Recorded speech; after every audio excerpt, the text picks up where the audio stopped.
فرمایا یا ایھا الناس قد جاءتکم موعظۃ من ربکم وشفاء لما فی الصدور وہدی ورحمۃ للمؤمنین قل بفضل اللہ وبرحمتہ فلذلک فلیفرحوا هو خیر مما یجمعون۔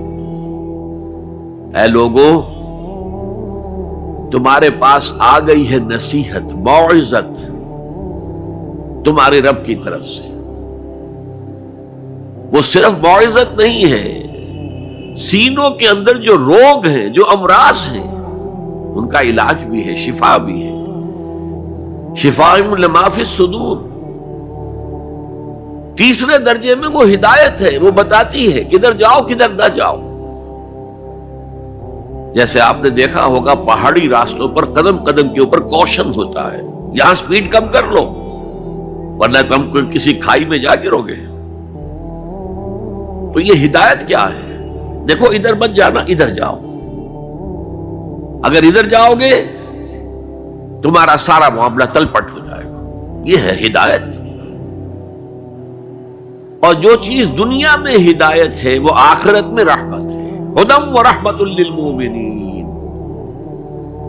اب میں چاہتا ہوں ان چار الفاظ میں جو ربط ہے اسے سمجھیں۔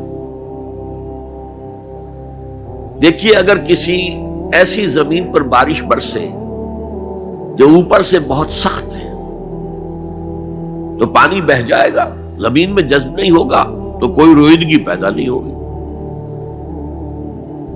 اگر دل سخت ہے تو قرآن مجید ان پر کوئی اثر نہیں کرے گا۔ اس کے لیے سب سے پہلے موعظہ کی ضرورت ہے، واعظ کی ضرورت ہے، نصیحت کی ضرورت ہے، تاکہ دل نرم پڑ جائے۔ انسانی دل جب سخت ہوتے ہیں تو ان کی سختی چٹانوں سے زیادہ ہوتی ہے۔ سورہ بقرہ میں فرمایا ثم قست قلوبکم فہی کالحجارۃ او اشد قسوہ۔ یہودیوں سے خطاب ہے، ثم قست قلوبکم من بعد ذلک فہی کالحجارۃ او اشد قسوہ۔ اے بنی اسرائیل، تمہارے اس طرز عمل کے نتیجے میں تمہارے دل سخت ہو گئے اور اب وہ پتھروں سے زیادہ سخت ہے۔ لہذا سب سے پہلے ضرورت کیا ہے؟ دل کی زمین کو نرم کیا جائے، اس میں ہل چلایا جائے۔ یہ کام ہے موعظہ کا، واعظ کا، نصیحت کا۔ ہمارے معاشرے میں کسی زمانے میں واعظ کا بڑا رواج تھا، آج کل یہ چیز ختم ہو گئی، بلکہ واعظ کو گھٹیا بات سمجھا جاتا ہے۔ بھائی کوئی عقلی بات کرو، کوئی علمی بات کرو، تم تو واعظ کہہ رہے ہو، گویا کہ واعظ گھٹیا چیز ہے۔ نہیں، واعظ سے دل میں رقت پیدا ہوتی ہے، نرمی پیدا ہوتی ہے۔ تو قرآن مجید ہی سب سے بڑا موعظہ ہے۔ ہم نے بدقسمتی سے کیا کیا، جب واعظ کہے جاتے تھے تب بھی مثنوی مولانا روم سے، ضعیف احادیث سے، واعظ دستاں زنو افسانہ بند، واعظ بڑے اونچے اونچے ہاتھ چلا کر اور افسانہ جو ہے بیان کر رہا ہے، لیکن اس کا حال کیا ہے؟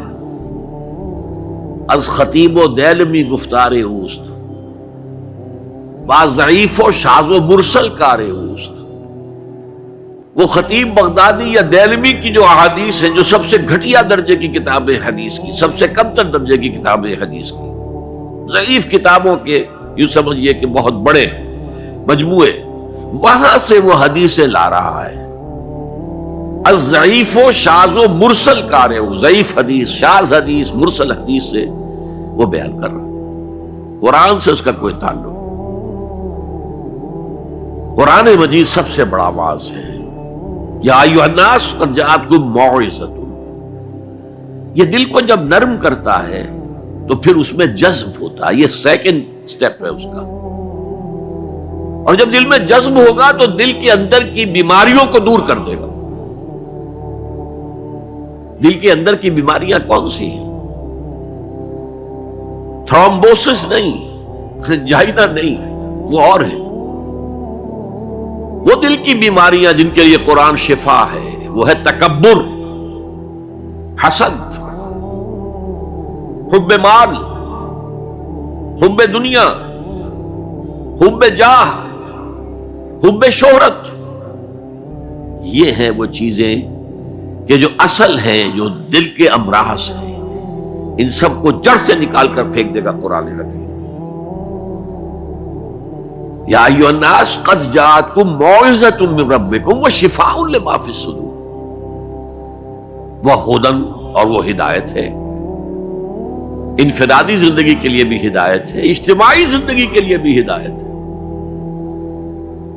کبھی اگر سورہ فاتحہ پر آپ غور کریں، جو ہماری نماز کا جزو لازم ہے، تو ہم پہلے کہتے ہیں الحمدللہ رب العالمین الرحمن الرحیم مالک یوم الدین ایاک نعبد و ایاک نستعین۔ یہ ہدایت تو ہمیں پہلے ہی ملی ہوئی ہے۔ پھر جو ہم کہتے ہیں اہدنا الصراط المستقیم، اللہ کو ہم نے پہچان لیا، اسے رب العالمین مان لیا، اسے رحمان مان لیا، اسے رحیم مان لیا، اسے روز جزا کا حاکم مطلق مان لیا، تو اب کون سی ہدایت رہ گئی؟ ہدایت تو آ گئی۔